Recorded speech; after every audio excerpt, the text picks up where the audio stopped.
This is a quick intro of loading vscode debug setting into go.nvim.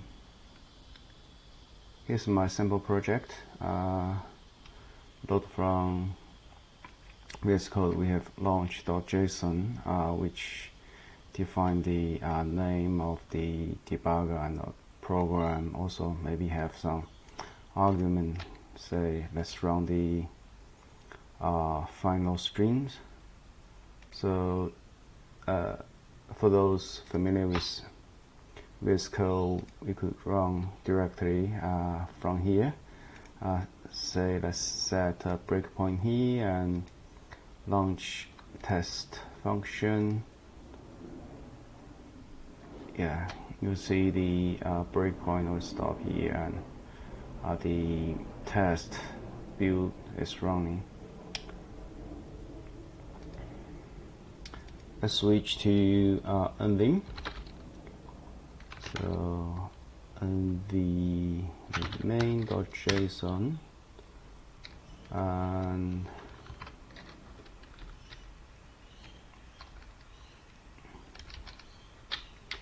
so let's do go debug without any parameter. So you'll see pop up, say which configuration you would like to run.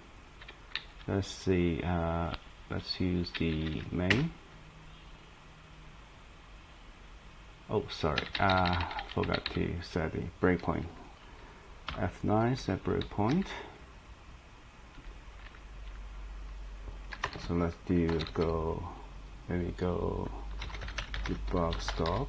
Let's do it again. Do it again.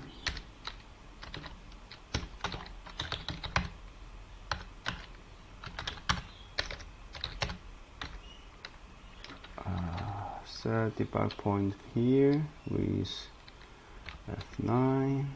Do go debug. Yeah, let's say whether you want to launch the main or test. Let's do main first. Stop.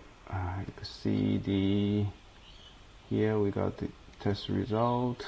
Result is 5. That's pretty simple. So let's go debug stop. We could try the test build. So let's set a breakpoint in here, F9, and then go debug again. So this time we'll launch our test function. Okay, yeah, you see the breakpoint in test package is working now.